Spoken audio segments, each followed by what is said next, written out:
গোৱালপাৰা জিলাখন এনেই পিছপৰা সকলৰ পৰা আমাক নেগলেক্ট কৰে, আমাক কথা বতৰা নেগলেক্ট কৰে, বিভিন্ন ধৰণে কৰে।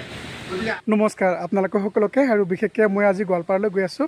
মানে কথাটো এনেকুৱা হৈছে যে গোৱালপাৰা ডিষ্ট্ৰিক্ট ৰবাৰ কৃষক সুৰক্ষা সমিতিৰ এখন আজি বিদায়ী সম্বৰ্ধনা অনুষ্ঠান আছে। এই ৰশ্মি ৰেখা বাইদেউ যিটো আগিয়া বৰ্ডৰ গোৱালপাৰা আগিয়া বৰ্ডৰ মানে অধ্যক্ষক হিচাপে কৰ্মৰত আছে। দুদিনমান পিছতে তেওঁৰ অৱসৰ গ্ৰহণ কৰিব, সেইটো কাৰণে আজি অৱসৰ সম্বৰ্ধনা অনুষ্ঠান পাতিছে সদৌ গোৱালপাৰা ৰবাৰ কৃষক কৃষক সুৰক্ষা সমিতিয়ে এই অনুষ্ঠানটো আয়োজন কৰিছে। সেইটো কাৰণে আপোনালোকক অলপ দেখাবলৈ ওলাই আহিলোঁ। ঠিক আছে বাৰু, এতিয়া মই গোৱালপাৰালৈ গৈ গোটেইখিনি দেখাবলৈ আপোনালোকক যত্ন কৰিম। ঠিক আছে।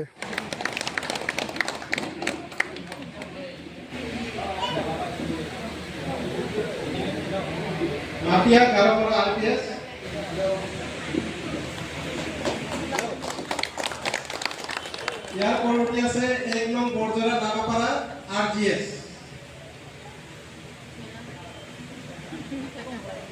ইয়াৰ পৰৱৰ্তী বামুনডাঙা চামাগুৰি মহিলা সোসাইটি।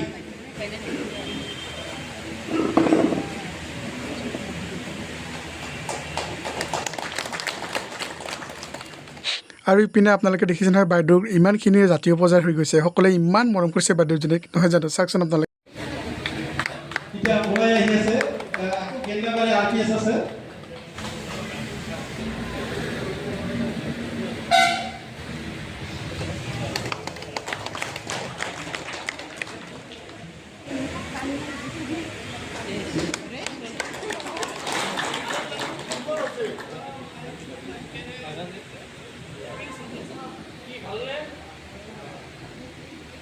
ইয়াৰ পৰৱৰ্তী জংপাৰা কিচিনকালী সোসাইটি।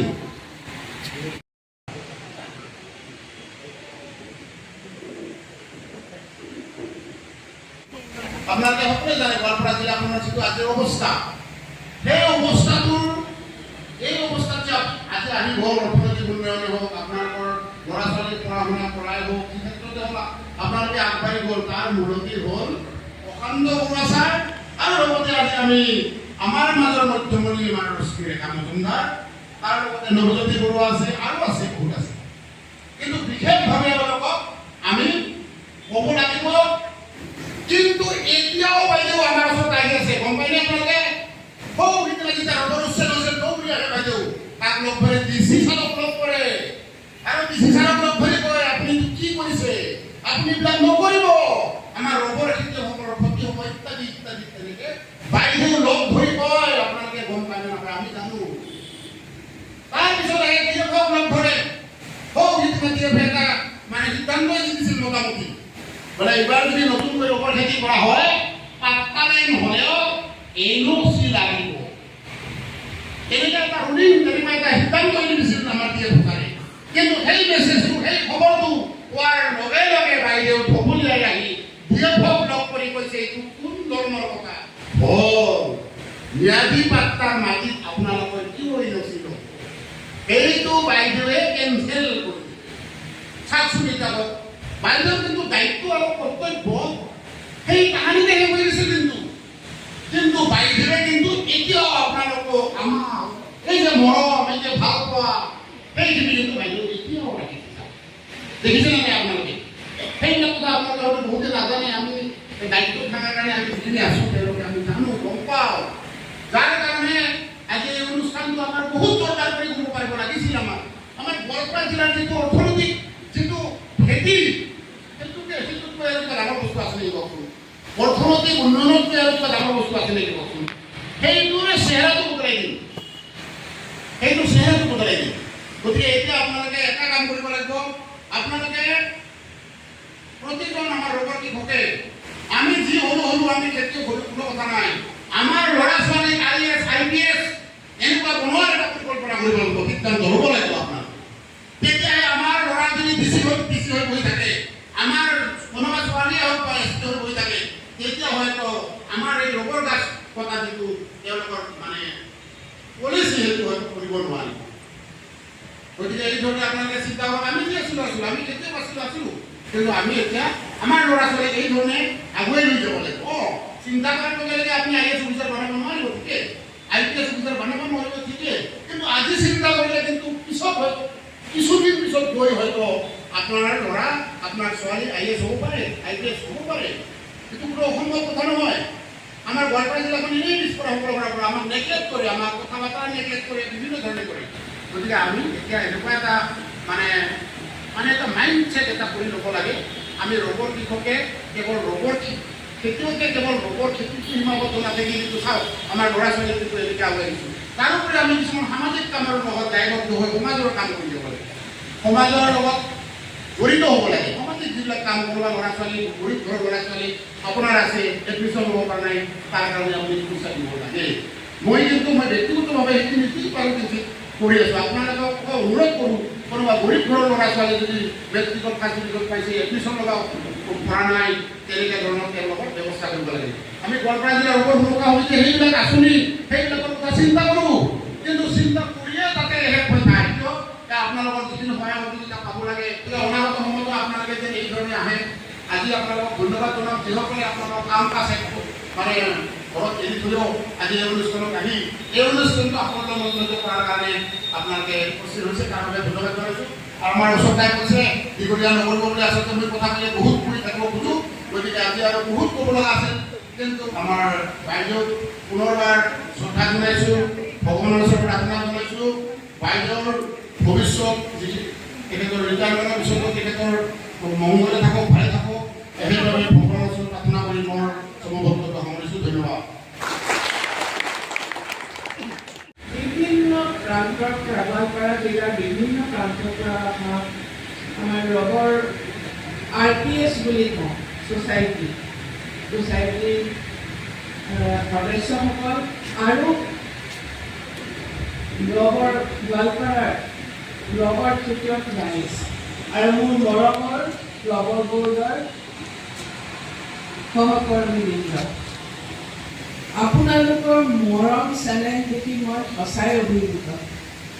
আপোনালোকৰ কাৰণে মই কি কৰিব পাৰিছোঁ মই সেইখিনি মই নাজানো, কিন্তু আপোনালোকে আজি মোৰ প্ৰতি যি মৰম চেনেহ দেখুৱালে এয়া মোৰ চিৰ জীৱন মনত থাকিব।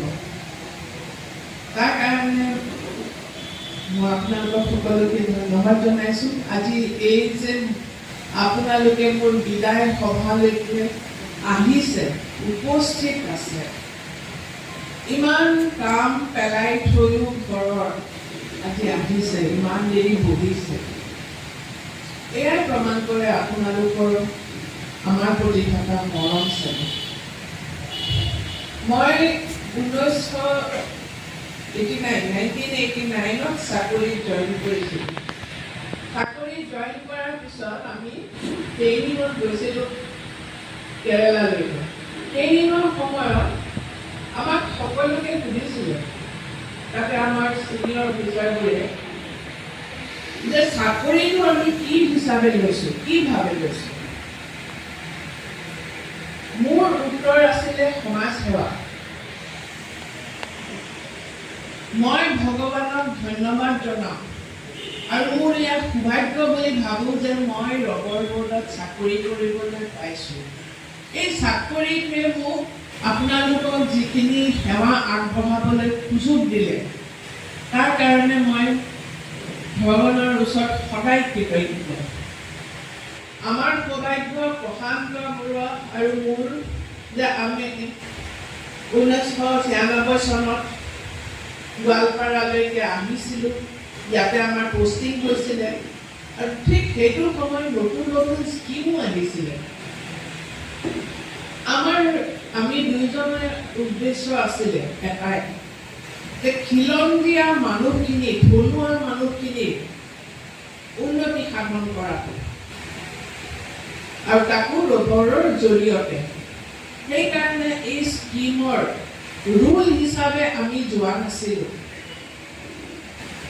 একেবাৰে ৰুলৰ হিচাপত যোৱাহেঁতেন আজি আমি বহুত কাম কৰিব নোৱাৰিলোহেঁতেন, কিন্তু ৰুলৰ পৰা অকণমান বাহিৰলৈ গৈ পেলাই সকলোকে সহায় কৰিবলৈ চেষ্টা কৰি যি নীৰৱ বিপ্লৱ এটাৰ সৃষ্টি হ'ল, এইটো আমিও কল্পনা কৰা নাছিলোঁ। আমি সপোন দেখিছিলোঁ যে এই মানুহখিনি যোনে কোনো ধৰণৰ একো সুবিধা পোৱা নাই,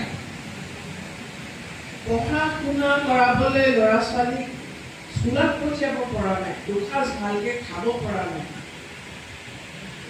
এওঁলোকৰ ভালকৈ এটা ঘৰ নাই, ঠাণ্ডাৰ দিনত ল'বলৈ ভাল কাপোৰ নাই, গৰম কাপোৰ নাই। এই অভাৱবোৰ যদি ৰবৰৰ খেতিৰ জৰিয়তে অকণমান হ'লেও সমাধান হয়, এতিয়া আমাৰ সন্তুষ্টি তাতেই। আজি মই এইখিনিয়ে ক'ব বিচাৰোঁ, তেনেকৈ সততাৰে কৰাৰ কাৰণে, তেনেকৈ বলিষ্ঠ পদক্ষেপ লোৱাৰ কাৰণে আমি যে এনেকৈ এটা জাগাত য'ত নেকি আমি সাহসে কৰা নাছিলোঁ ৰবৰ খেতি কৰিম বুলি, কিন্তু এনেকৈ কৌশলগত প্ৰয়োগ কৰি পেলাই আমাক এনেকৈ যিটো ফৰেষ্ট এৰিয়াত খালী জাগা আছিলে, কোনো গছ গছনি নাছিলে, তাত কৰিবলৈ আমাক সাহস যোগাইছিলে একমাত্ৰ আমাৰ ৰশ্মি বাইদেউ, আমাৰ বৰুৱা ছাৰে। নহ'লে আমি কোনো দিনত আজি যেনেকৈ চিনাৰিঅ' যেনেকৈ আজি পাহাৰে ভৈয়ামে আমাৰ ৰবৰ গছ জিলিকি সেউজীয়া বৰণীয়া ঢাকি ধৰিছিলে, তেনেকৈ কৰাটো সম্ভৱ নাছিলে। এইকাৰণে মই সদায় চিৰকৃতজ্ঞ ছাৰ আৰু বাইদেউলৈ আমি সদায় মনত ৰাখিব লাগিব। আজি হয়তো আজি বিদায় দিব ওলাইছোঁ, কিন্তু মনৰ পৰা যে বিদায় দিলোঁ সেইটো আমি কেতিয়াও হ'ব দিব নোৱাৰোঁ। আমি সদায় আমাৰ অন্তৰত সদায় বাইদেউ থাকিব। বাইদেউ আমাক হয়তো এনেকৈ আছিলে, এনেকৈ সময় আছিলে য'ত নেকি বাইদেউ আমাৰ এই ৰবৰ গোৱালপাৰা জিলাৰ ৰবৰৰ লগত জড়িত নাছিলে, তেতিয়াও বেলেগ এটা ঠাইত থাকিও আমাৰ গোৱালপাৰা জিলাৰ খেতিয়কৰ কিবা যদি আমাৰ বিপদ সংকেত বাজি উঠিছিল কৰবা চাইডৰ পৰা, তেতিয়াও আমাৰ বাইদেউ দূৰত থাকিও আমাক এনেকৈ পৰামৰ্শ দিছিল, সতীশ ৰাভা আপুনি যোগাওক কৃষকক যোগাই আন্দোলনত নামি দিয়ক। এই আমাৰ বাইদেৱে কৈছিলে, বহুত দূৰত আছিলে, হয়তো এই ৰবাৰত নাছিলে তেতিয়া, তেনেকৈ এটা আমাক সজাগতা কৰি আছিলে, তেনেকৈ বলিষ্ঠ পদক্ষেপ কৰিছিলে, আমাক পৰামৰ্শ দিছিলে। কৰবাত যদি আমাৰ বিপদ সংকেত বজায়, বৰুৱা ছাৰ আৰু বাইদেউ ছাৰে মোক সদায় কৈছিলে, সতীশ ৰাভা তুমি আগবাঢ়ি যোৱা, সকলোৰে লগত লাগি ধৰা, আন্দোলনত নামি ধৰা, এনেকৈ মোক গুলি জনোৱা, সততাৰে মোক বলিষ্ঠ পদক্ষেপৰ কাৰণে সদায় সাহস দিয়া একমাত্ৰ মই ক'ব বিচাৰিছোঁ বাইদেউ আৰু আমাৰ বৰুৱা ছাৰ, যাৰ ফলতে মই 8 বছৰ এছ'চিয়েশ্যনত সভাপতি হিচাপে কৰাৰ পৰা মই এনেকৈ বলিষ্ঠ পদক্ষেপ ল'ব নোৱাৰিলোঁ। ৰাজ্য আপোনালোকৰ সহায় সহযোগিতা লৈ আজি এটা গোৱালপাৰা জিলাত এটা হাঁহি বিৰমণি মাৰিব পৰা এটা অৰ্থনৈতিক দিশ আৰু আমাৰ শৈক্ষিক দিশত অলপ ডেভেলপ কৰাৰ অৰিহণা আছে যদি আমাৰ বাইদেউ আৰু আমাৰ বৰুৱা ছাৰৰ। আজি আমি গৌৰৱেৰে ক'ব পাৰোঁ, তেতিয়া আমাৰ কোনো ফাৰ্ষ্ট ডিভিজন ডিষ্টিংশ্যন মাৰ্ক পোৱা কোনো আমাৰ ট্ৰাইবেল মানুহৰ কোনো ল'ৰা ছোৱালী নাছিল। মই গৌৰৱেৰে ক'ব পাৰোঁ, যাৰ অৰিহণা আমাৰ বাইদেউ আমাৰ বৰুৱা ছাৰক কোনোদিনে পাহৰিব নোৱাৰোঁ। আজি আমি গাঁৱে ঘৰে পাওঁ ডিষ্টিংশ্যন লৈ, MA BA BSc BCom আমি আমাৰ গাঁৱতে কৰিবলৈ সক্ষম হৈছোঁ। কি কাৰণ অকল মাথোন এটা সম্ভৱ হৈছিল আমাৰ ৰবাৰ গছৰ পৰা যিটো উৎপাদিত বস্তুবিলাক বিক্ৰী কৰি অৰ্থনৈতিকভাৱে সবল কৰাৰ কাৰণে আমি সেইখিনি আমি হাঁহি বিৰিবলৈ সক্ষম হৈছোঁ। একমাত্ৰ অৰিহণা আমাৰ বাইদেউ আমি কেতিয়াও পাহৰিব নোৱাৰিম। যেতিয়ালৈকে আমি থাকোঁ তেতিয়ালৈকে বাইদেউ আৰু বৰুৱা ছাৰক আমি কেতিয়াও পাহৰিব নোৱাৰিম। সদায় আমাৰ বুকুৰ মাজত থাকিব, অন্তত মোৰ অন্তৰ আত্মাত সদায় বৰুৱা আৰু ৰশ্মিকা বাইদেউ মোৰ অন্তৰত থাকিব। সদায় তেখেতসকলৰ পৰামৰ্শ আজিও মই তেখেতসকলৰ পৰামৰ্শৰ দলিচাতে থাকিব। মই বিশেষ নকওঁ, আজি বাইদেউ আমাৰ পৰা হয়তো কৰ্মজীৱনৰ পৰা অৱসৰ ল'ব 30 জুনত। আমাৰ ছাৰে কোৱা নিচিনা ছেকেণ্ড উইনিঙৰ কাৰণে যিটো বাইদেউ যাব, মই এনেকৈ ভগৱানৰ ওচৰত মই আশীৰ্বাদ বিচাৰিছোঁ বাইদেউৰ কাৰণে। তেখেতৰ ছেকেণ্ড উইনিঙৰ যিটো যাত্ৰা, সেই যাত্ৰা যেন সফল হয়, শান্তিৰ হয়, সেই কামনা কৰি আজি মই মোৰ বক্তব্য ইয়াত সামৰিছোঁ। ধন্যবাদ।